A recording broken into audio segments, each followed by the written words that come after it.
Bonjour tout le monde. Aujourd'hui, je vais vous parler de l'aura violette. C'est une aura qui montre et qui est l'évolution spirituelle par excellence. C'est elle montre qu'on est zen intérieurement, qu'on est zen intérieurement et que tout va bien. On a de la puissance en nous. On est, euh, on est tout simplement dans la spiritualité et on vit notre spiritualité intérieurement et extérieurement. Tout autour de nous est à un niveau spirituel assez élevé. C'est une personne qui va pouvoir vous aider, vous enseigner, vous donner de la puissance, faire plein de choses avec son énergie. En général, c'est une personne qui aide les autres personnes. Dans une aura violette, on est aussi dans l'évolution, mais dans l'évolution concrète, spirituelle, physique. C'est une couleur d'évolution et qui montre qu'on a une évolution assez impressionnante et qu'on peut aider et qu'on a aussi passé certains paliers que nous certains paliers spirituels et que nous ne descendrons pas en dessous de ce palier à moins d'une grosse erreur, mais c'est une personne normalement et fortement évoluée spirituellement et énergétiquement.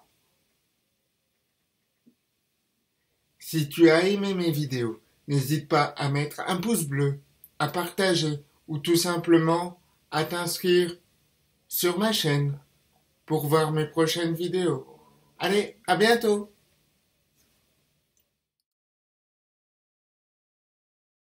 Bonjour les amis, dans les semaines qui arrivent, comme dans certaines vidéos que je vous annonce, je vous annonce que je vais vous expliquer un peu les rituels funéraires à travers le monde. Donc ce sera comment les gens vivent les rituels funéraires, donc les enterrements, les fêtes qu'on peut faire par rapport à à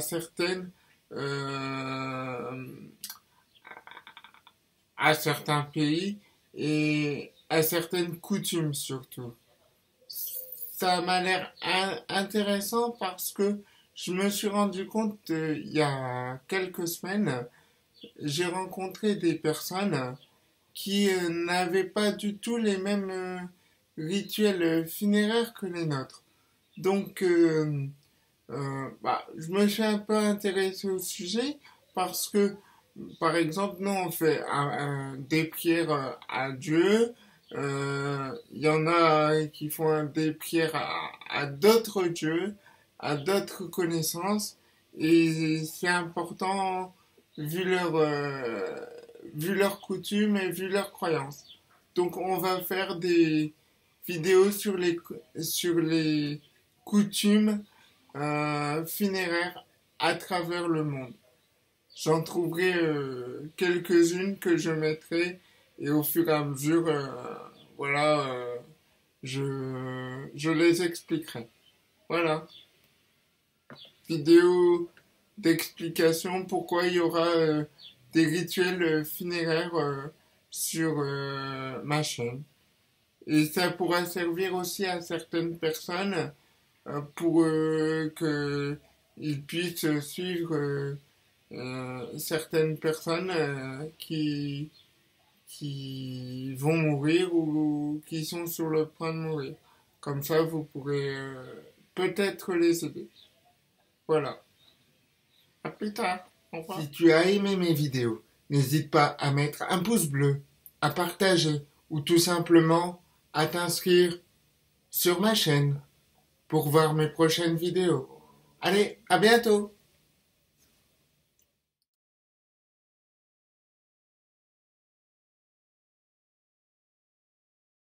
Bonjour, aujourd'hui petite présentation sur l'émeraude. Donc tout le monde connaît l'émeraude. Une émeraude c'est vert, tout simplement. En général les femmes aiment bien les porter. Mais c'est aussi une pierre qui montre l'amour, la patience infinie, qui explique aussi beaucoup de choses au niveau des sentiments, qui remet beaucoup de choses en place dans le corps et qui tout simplement éveille le chakra du cœur. Parce que le chakra du cœur permet de vivre les choses intensément, vivre les choses vraies, les sentiments vrais. Donc c'est ce que cette pierre apporte. Elle montre l'amour inconditionnel. Elle permet d'aider à guérir des, des infarctus, tout ce qui concerne le cœur en fait, tout ce qui est maladie de cœur. Elle va aider à vous soigner dans vos maladies de cœur. Elle va pouvoir éclaircir votre mental, tout simplement. Éclaircir vos idées. Retirer vos idées noires. Ce qui est très important. Parce que tout ce qui représente les idées vont directement dans le chakra du cœur. Parce que une idée peut être un sentiment. Et tout ce qui est sentiment peut être mis dans le cœur. C'est ça qui est important. Elle va aussi éloigner les mauvaises visions, élargir votre vision, élargir votre vision spirituelle.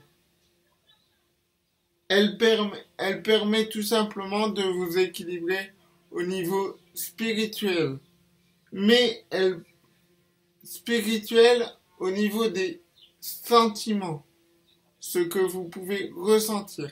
En tout cas, pour moi, ça m'a beaucoup aidé. Essayez-la et dites-moi-en des nouvelles. Voilà pour l'émeraude. En tout cas, ce que moi j'en ai retenu. À bientôt. Si tu as aimé mes vidéos, n'hésite pas à mettre un pouce bleu, à partager ou tout simplement à t'inscrire sur ma chaîne pour voir mes prochaines vidéos. Allez, à bientôt! Jacques le mineur, fils d'Alphée et de Marie, frère de l'apôtre Jude, Jacques d'Alphée est un juif originaire de Nazareth, 11e et avant-dernier apôtre de Jésus. Il est appelé Jacques le mineur dans la tradition chrétienne, afin de le distinguer de Jacques le majeur qui fut choisi avant lui. Connu pour son caractère doux, patient et secret, il est particulièrement proche de Jésus qui le présente ainsi: « Mon parfait ami d'enfance, celui qui fut mon frère pendant notre jeunesse. » Il lui ressemble également de façon troublante. Jacques le mineur est présent aux principaux événements de la vie du Christ mais s'enfuit lors de la crucifixion. Cependant, Jésus lui apparut après sa résurrection. Sur demande de Jésus, il fut le premier évêque d'Israël et restera à cette place pendant plus de 30 ans. Il est parfois surnommé le Juste en raison de sa sainteté. Il a toujours conservé sa virginité et sa pureté entière. Nazaréen, c'est-à-dire consacré à Dieu dès sa naissance, il ne coupa jamais ses cheveux ni sa barbe, n'usa ni de vin, ni bain, ni d'huile pour oindre ses membres, ne porta point de sandales, n'usa pour ses vêtements que du lin. Ses prostrations à terre dans la prière étaient si fréquentes que la peau de ses genoux s'était endurcie comme celle du chameau. Son éminente sainteté lui valut le surnom de Juste par excellence. Il serait décédé en l'an 62. Le grand prêtre Anan aurait profité de la mort du procurateur Festus et de la nomination de son successeur Albinus pour faire lapider l'apôtre. Cependant, selon Flavius Joseph, il aurait plutôt été poussé du haut de la terrasse du temple puis achevé à coups de bâton. Il est souvent représenté avec une massue ou un bâton noueux, représentant l'objet de son martyre. La majeure partie de ces reliques se situe à Rome, dans la basilique des Saints Apôtres. Chez les catholiques, il est fêté le 3 mai. Il semblerait cependant que ce personnage soit à l'origine de nombreuses interrogations car le prénom Jacques revient de nombreuses fois et sous différentes formes. On le distingue évidemment de Jacques le Majeur mais des doutes subsistent quant à savoir si Jacques le Mineur, Jacques Delphée et Jacques le Juste seraient une seule et même personne ou plusieurs. Si tu as aimé mes vidéos, n'hésite pas à mettre un pouce bleu, à partager ou tout simplement à t'inscrire sur ma chaîne pour voir mes prochaines vidéos. Allez, à bientôt!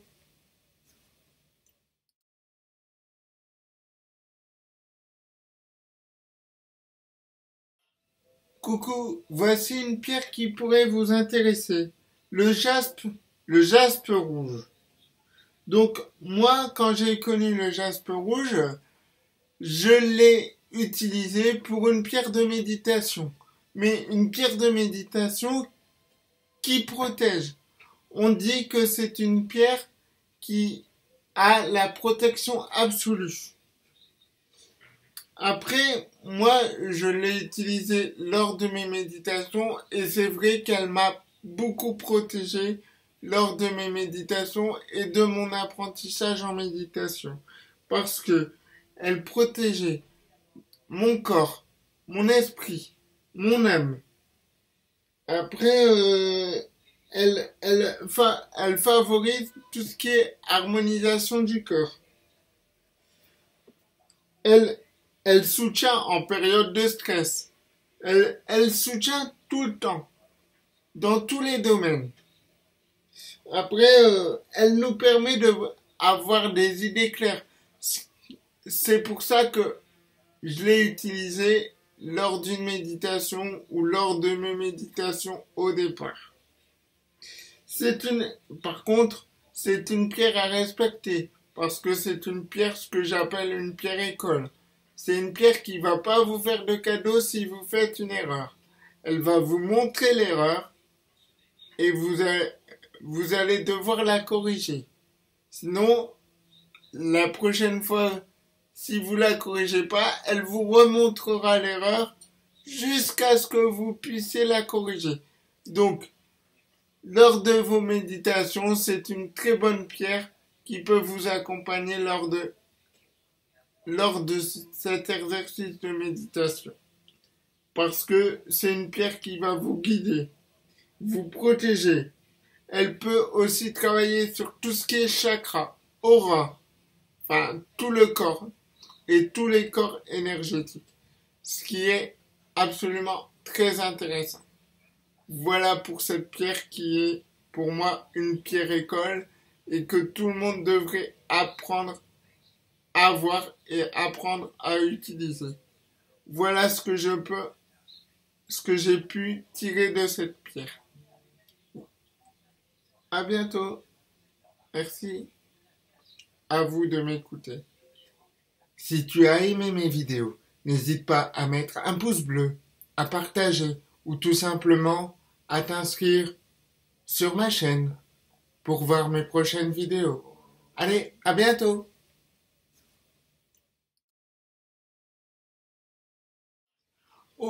Aujourd'hui, je vous propose une méditation un peu différente de la dernière fois, mais avec le même principe.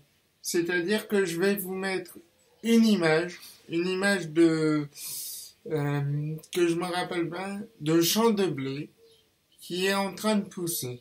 Et je vous demanderai de essayer de ressentir l'énergie que la photo dégage et de vous connecter au champ de blé et d'échanger de l'énergie avec ce champ de blé.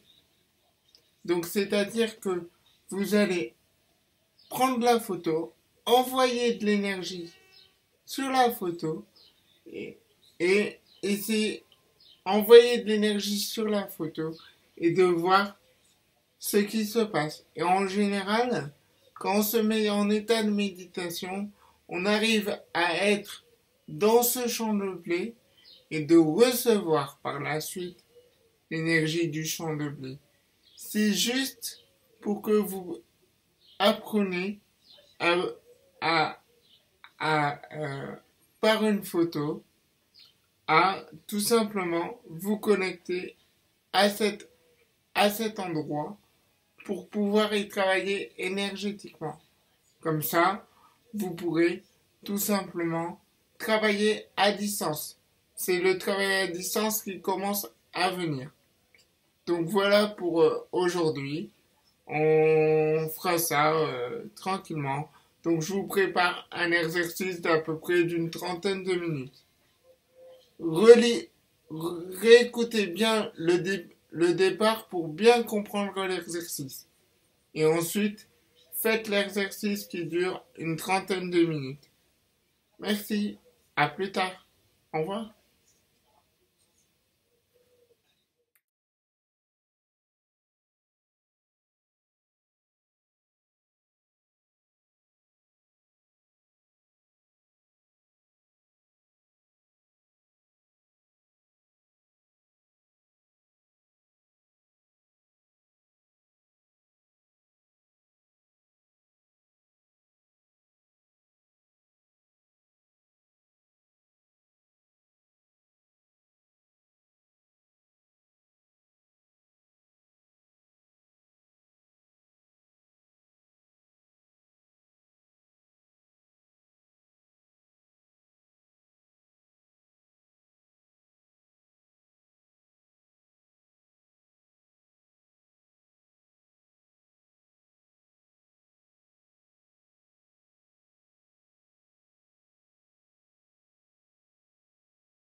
Si tu as aimé mes vidéos, n'hésite pas à mettre un pouce bleu, à partager ou tout simplement à t'inscrire sur ma chaîne pour voir mes prochaines vidéos. Allez, à bientôt!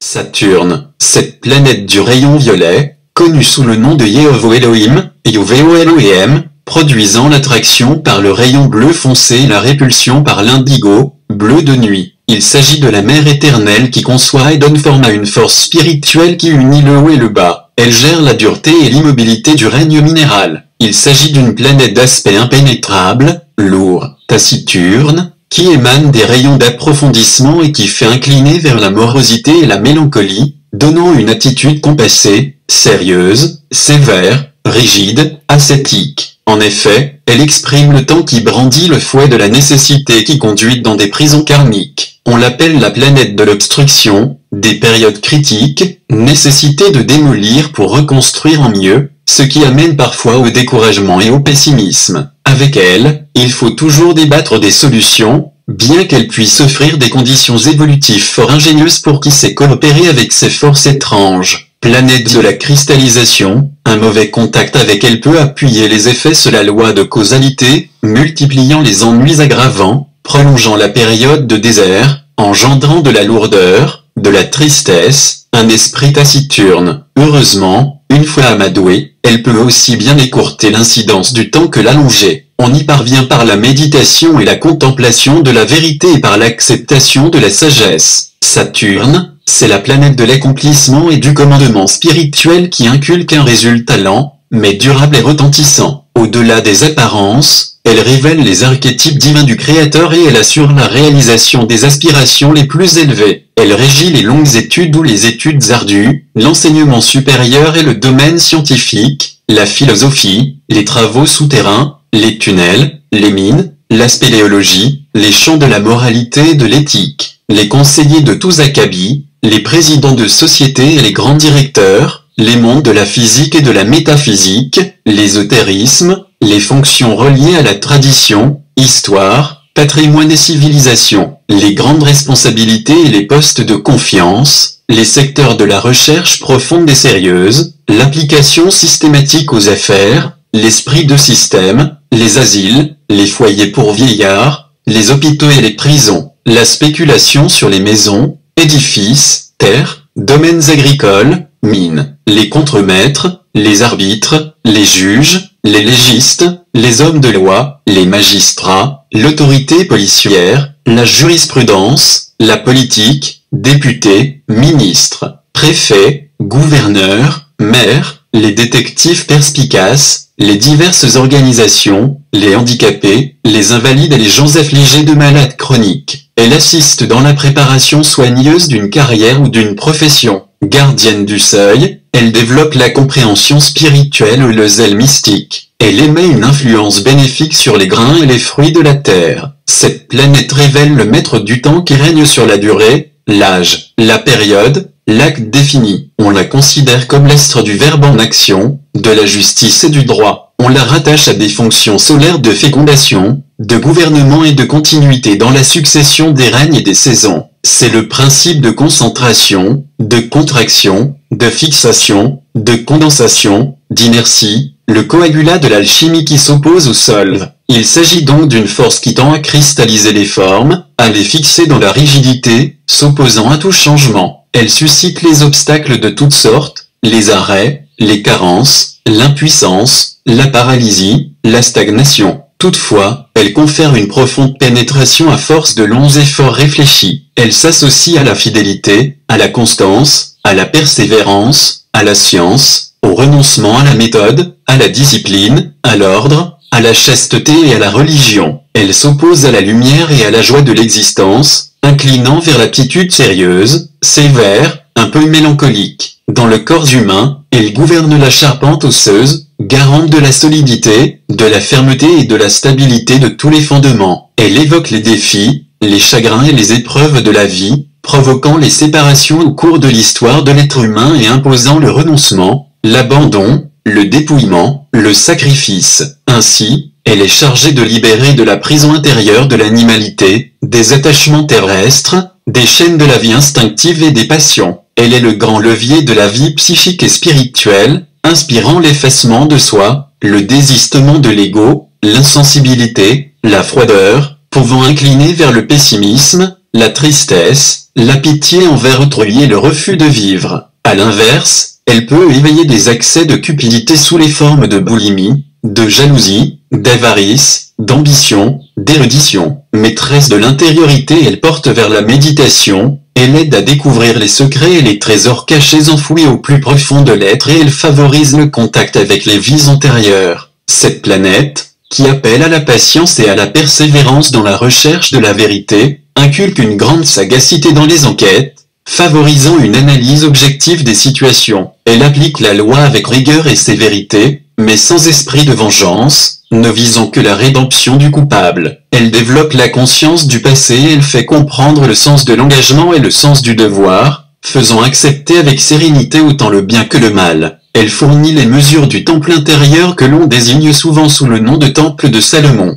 Elle donne un caractère énigmatique, très secret, disposé à chercher la vérité dans le signe des choses et à contempler les mystères de la nature. Elle incline vers une vie chaste, honnête et droite, celle de l'exécutant scrupuleux et du juge impartial. Elle porte au repos, accordant un sommeil profond, à la méditation, à l'acceptation du destin comme il se présente, donnant un être qui place la vérité intérieure au-dessus de tout. Gérant les ténèbres, elle donne des nuits calmes, tranquilles, remplies de révélations en songe. Elle aide à traduire la pensée en réalité. Elle forme une conscience scrupuleuse, souvent étroite, pleine de règles et d'interdits, ce qui s'accompagne d'une grande austérité dans le comportement et d'une grande rigueur dans la manière de penser et d'une grande retenue dans les communications. Elle développe le sens des responsabilités et de l'ordre et elle incline vers l'étude patiente en ramenant sans cesse à l'essentiel. Cet être réservé, silencieux et solitaire, développe son propre point de vue sur les choses, mais il le garde pour lui. Il se sert de la connaissance qu'il acquiert pour améliorer son intérieur, mais il refuse de le partager. Inhibé socialement, vivant à l'écart des mondanités, il se montre toujours très prudent dans les moments difficiles. Cette planète régit le karma, la causalité éthique ou la justice immanente, d'où elle régit la destinée et exécute la loi. Il s'agit de l'intelligence active qui organise le monde intérieur en produisant une harmonie interne favorable à la révélation des hautes sciences. Elle réduit les programmes aux proportions humaines en adaptant l'impulsion cosmique au milieu où elle doit s'intégrer. Elle refoule une partie de sa lumière pour parvenir à concevoir le monde matériel, aidant à tirer profit de l'énergie et des matières premières. Elle révèle un monde où les principes sont institués dans les désirs. Elle émane de nouvelles sources d'énergie qui fait travailler en vase clos et qui facilite l'exploitation des inventions. Elle produit l'appétit de la création. Elle refroidit les ardeurs et elle produit une assimilation lente, mais sûre et définitive, de la loi et elle incline vers l'étude de la philosophie. Elle aide à laisser couler le temps avec une patience à toute épreuve. Elle porte à se retirer du monde, elle développe le besoin de silence pour découvrir à l'intérieur les lois de l'univers et elle oriente la recherche de la vérité par les sentiers de la raison et de la logique.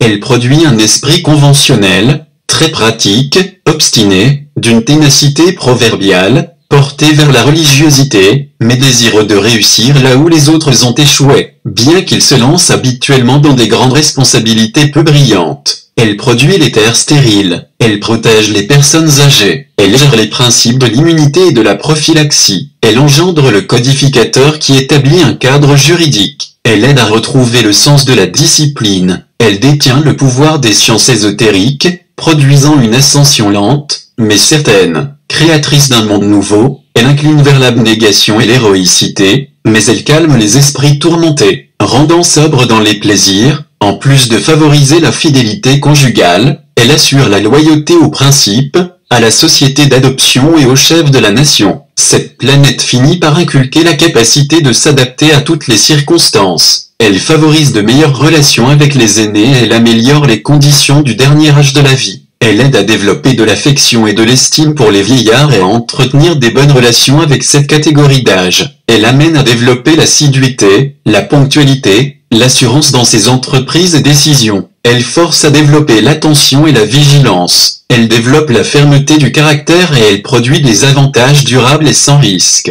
Elle préconise l'économie des forces sexuelles, chasteté et continence. Elle confère le pouvoir de concentration dans la détente, la confiance en soi et elle raffermit la pulsion de conservation. Elle développe tous les aspects de la conscience humaine et elle inculque un courage indomptable. Elle assiste dans le cas du décès des parents ou d'un conjoint. Elle développe la dévotion, la piété et le sentiment de plénitude. Elle apprend l'économie, épargne légitime, et la conservation des forces. Elle aide à se développer une discipline de vie. Développe le discernement pour amener à prendre des décisions justes et salutaires. Prépare à l'état de disciple. Elle fait incliner vers la discrétion, la diplomatie, l'attention, la patience, le calme, la ténacité, la persévérance, l'opiniâtreté, l'ordre et la méthode, la rigueur, la discipline, le sens de l'engagement, la détermination, la sobriété en tout, la modération et la pondération, la fidélité aux promesses, le sens des responsabilités, mais aussi la prévoyance, la prévenance, la prévision, la prudence, la vigilance, la circonspection. Elle aide à pondérer l'émotivité, lance dans l'esprit de système. Elle entraîne dans l'étude des grands phénomènes de l'univers pour apprendre à conformer ses choix et ses actes au plan du Créateur. Elle conduit à la maîtrise parfaite des expériences et à la détermination d'en tirer toute la qualité. Elle apprend à devenir le fils de ses œuvres en apprenant à se suffire à soi-même en appelant à soi les éléments et les moyens de parvenir à ses buts. Au premier chef, cette planète aide à cristalliser les pensées qui engendrent la manifestation de la forme et aide à maîtriser la substance par une créativité dirigée. Ensuite, elle orchestre les épreuves nécessaires à la purification d'une conscience, conférant la puissance d'engagement pour y parvenir. Cette planète brandit le fouet de la nécessité pour forcer à comprendre ce qui est important et essentiel dans la vie. Elle fait apprécier la modestie, la simplicité, l'humilité, la frugalité et les goûts simples qui écartent les distractions et préviennent l'encombrement. Elle fournit la lumière pour déceler ses imperfections, elle développe l'honnêteté rigoureuse et le sens de l'honneur et elle inculque une intégrité à toute épreuve. Elle aide à comprendre le sens de l'identité. Elle aide à démasquer les inimitiés secrètes. Elle favorise la longévité. C'est la matrone qui intervient dans les mariages de convenance ou d'affaires, qui aide à harmoniser un mariage entre des personnes présentant une grande différence d'âge, et qui soulage les chagrins domestiques dans les mariages malheureux. On dit même qu'elle peut protéger contre la mort prématurée d'un conjoint. Elle développe la mémoire réflexe et elle aide les instructeurs à obtenir une obéissance immédiate. Elle aide à retrouver la paix après la tempête. Elle impose de reconnaître l'ordre hiérarchique de la tradition ésotérique et à respecter l'orthodoxie, respect des as et coutumes, des conventions et des convenances légitimes. Elle aide à se tirer d'un piège qu'on a soi-même tendu et à reconnaître ses points faibles. Elle accroît la productivité et elle prépare à veiller soigneusement sur ses possessions et acquisitions. Elle permet de résoudre les problèmes les plus difficiles, même s'ils sont apparemment insolubles. Elle offre une influence bénéfique dans les cas d'achat ou de vente de propriété, de règlement de testament, de legs et d'héritage, de problèmes avec la parenté. Elle aide à obtenir une publicité retentissante. Elle éclaire la notion de quantité. Cette planète aide à développer une grande force de récupération. Elle apprend à faire un bon usage de son temps et elle aide à se former le goût pour le travail sérieux et persévérant. Elle révèle les diverses possibilités permettant de se réaliser dans un domaine plus vaste. Mais elle inculque souvent une raison froide et calculatrice. Elle appuie dans toute recherche profonde et sérieuse. Elle fournit de nombreux recours aussi bénéfiques que salutaires. Elle développe une nature pensive et l'aptitude de la réflexion appuyée. Au niveau physique, elle renforce la résistance organique et elle aide à ralentir les réflexes. Elle préconise le repli du monde extérieur pour s'intérioriser. Elle fournit un appui solide dans la destruction des limites, des obstacles, des oppositions et des résistances. Elle amène à développer un sens aigu des responsabilités. Elle permet de ralentir l'usure des choses. Elle dissout l'inhibition devant le risque. Elle aide à comprendre la loi de causalité. Elle fait communiquer avec l'énergie de rétractation, coagula. Elle forme au désir de savoir. Elle assiste dans la formation d'assises stables et solides. Elle permet l'établissement de structures durables et elle induit dans la sérénité. Aide à accepter la solitude ou la vie recluse. Elle développe la sagesse supérieure en regard de la vérité absolue et elle dévoile la clé du royaume céleste. Elle établit un contact avec le maître du devoir d'État, aussi appelé le grand maître de la tâche, et elle révèle la notion de la splendeur divine. Elle peut protéger contre une perte de prestige, les contestations, les procès, les machinations, la persécution, la partialité. Elle assure de mener une vie exemplaire tout à fait irréprochable. Elle aide à se tirer de l'isolement à la fin de sa vie. Elle propose une transition facile et naturelle au terme de la vie physique. Cette planète représente le principe même de la vérité divine, ce qui la fait intensifier la vie intérieure. Dans son sens inversé, parce qu'elle amène à mépriser les petits plaisirs de la vie, elle peut induire dans une vie chagrine et rendre égoïste, embarrassé, conformiste et conservateur, mélancolique, négatif, acariâtre, amer, morbide, rabat-joie, routinier, casanier, hypocrite, servile, introverti, ennuyeux, critiqueur, sarcastique, misanthrope.